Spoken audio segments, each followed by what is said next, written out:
ஒரு குக்கரில் நம்ம பருப்பை நல்லா வாஷ் பண்ணிவிட்டு அந்த பருப்பு எல்லாத்தையுமே வந்து அதில் ஆட் பண்ணிக்கலாம். சாப் பண்ணி வச்சுருக்கக்கூடிய 2 மீடியம் சைஸ் வெங்காயத்தை அதில் ஆட் பண்ணிக்கலாங்க. இதில் கொஞ்சமாக தக்காளி 3 தக்காளி வந்து மீடியம் சைஸில் நம்ம கட் பண்ணி வச்சுருக்கோம், அதையும் வந்து ஆட் பண்ணிக்கலாம். காரத்துக்கு ஏற்ற மாதிரி பச்சை மிளகாவை உங்களுடைய தேவைக்கு ஏற்ற மாதிரி ஆட் பண்ணிக்கோங்க.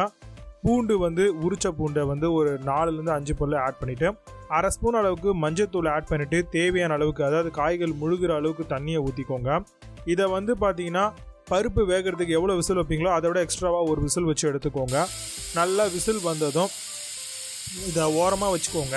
இப்போ ஒரு மிக்சி ஜாரில் துருவின தேங்காவும் ஒரு ஃபுல் ஸ்பூன் அளவுக்கு ஜீரகத்தையும் ஆட் பண்ணி நல்லா கொரகொரப்பாக அரைச்சி எடுத்து வச்சுக்கோங்க. எந்த அளவுக்கு கொரகொரப்பாக இருக்கோ அந்த அளவுக்கு உங்களுக்கு ரொம்பவே நல்லாயிருக்கும். இதை வந்து நம்ம குழம்புல மிக்ஸ் பண்ண வேண்டிய ஒரு ஐட்டமாக இருக்கிறதுனால நல்லா வந்து பார்த்திங்கன்னா மையாக எடுத்துக்கோங்க. இப்போ வந்து விசிலை ஓப்பன் பண்ணிடலாம். ப்ரெஷரெல்லாம் போயிடுச்சு. பருப்பு வந்து பார்த்திங்கன்னா உங்களுக்கு இந்த அளவுக்கு உங்களுக்கு பக்காவாக வந்திருக்கோங்க. இதை வந்து நல்லா மசியாமல் இருந்தால் மசிச்சு விட்டுக்கோங்க, இல்லைனா குழம்பு கரண்டி போட்டு நல்லா வந்து கலக்கி விட்டுருங்க. இப்போ நம்ம வந்து தேங்காவையும் ஜீரகத்தையும் நல்லா வந்து பார்த்திங்க அப்படின்னா அரைச்சி வச்சுருக்கோம். அதை வந்து இந்த பருப்புலேயே வந்து ஆட் பண்ணி எல்லாத்தையுமே வந்து ஆட் பண்ணிக்கோங்க. ஆட் பண்ணிவிட்டு நல்லா வந்து மிக்ஸ் பண்ணி விடுங்க. கொஞ்சமாக தண்ணி வேணும்னா இப்போயே ஊற்றிக்கோங்க. ஏன்னா பருப்பு குழம்பு இல்லையா, சாம்பார் மாதிரி நம்ம அதிகமாக ஊற்றி சாப்பிடுவோம். அதுக்கேற்ற மாதிரி நீங்கள் நல்லா கலந்து விட்டுக்கோங்க. இப்போது தேவையான அளவுக்கு உப்பு உங்களுக்கு எவ்வளோ டேஸ்ட்டுக்கு வேணுமோ அந்த அளவுக்கு, இப்போ நான் 2 ஸ்பூன் உப்பு வந்து இதில் ஆட் பண்ணியிருக்கேங்க. அதையும் போட்டு நல்லா வந்து மிக்ஸ் பண்ணி விட்டுடலாம். இப்போ ஸ்டவ் ஆன் பண்ணிவிட்டு அதில் நம்மளுடைய தேங்காய் மிக்ஸ் இருக்கு இல்லையா, அந்த பருப்பும் தேங்காய்லாம் போட்டிருந்தோம் இல்லையா, அதை வந்து வச்சிடலாம். அது ஒரு பக்கம் கொதிச்சுட்டு இருக்கட்டும். இப்போ வேறு ஒரு கடாய் வச்சு ஸ்டவ் ஆன் பண்ணி அதில் கொஞ்சமாக ஆயில் சேர்த்து கடுகு போட்டுடலாங்க.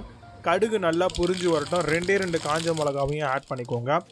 ஒரு கைப்பிடி அளவுக்கு கருவேப்பிலையை ஆட் பண்ணிவிட்டு நல்லா புரிஞ்சு வந்ததும் இதில் பெருங்காயத்தூள் வந்து பார்த்திங்கன்னா ஒரு 1/2 ஸ்பூன்லேருந்து 1 ஸ்பூன் ஆட் பண்ணிக்கோங்க. இப்போ ஸ்டவ் ஆஃப் பண்ணிவிட்டு கொதிச்சுட்டு இருக்கக்கூடிய சாம்பாரில் இந்த தாளிப்பை ஊற்றிக்கோங்க. ஊற்றிட்டு நல்லா வந்து மிக்ஸ் பண்ணி விடுங்க, நல்லா சாட்டை பண்ணி விடுங்க. இப்போ கொஞ்சமாக தண்ணி வேணுனாலும் நீங்கள் மிக்ஸ் பண்ணிக்கலாம். இந்த டைமில் வந்து ஒரு ஃபுல் ஸ்பூன் அளவுக்கு 2 ஸ்பூன் அளவுக்கு நீங்கள் நெய் வந்து ஆட் பண்ணிக்கோங்க. ஆட் பண்ணிவிட்டு நல்லா கொதி வரட்டும்னு வெயிட் பண்ணுங்கள். இப்போ அதில் இருக்கக்கூடிய மிக்சர் எல்லாமே வந்து நல்லா மிக்ஸ் ஆகி வருங்க. இந்த டைமில் வந்து நீங்கள் ஸ்டவ் வந்து ஆஃப் பண்ணிக்கோங்க. ஸ்டவ் ஆஃப் பண்ணிவிட்டு நீங்கள் தாராளமாகவே வந்து சர்வ் பண்ணலாம். ரைஸ் கூட எல்லாத்துக்குமே ரொம்பவே பர்ஃபெக்டான டிஷ்ஷு. கண்டிப்பாக வீட்டில் ட்ரை பண்ணி பாருங்கள்.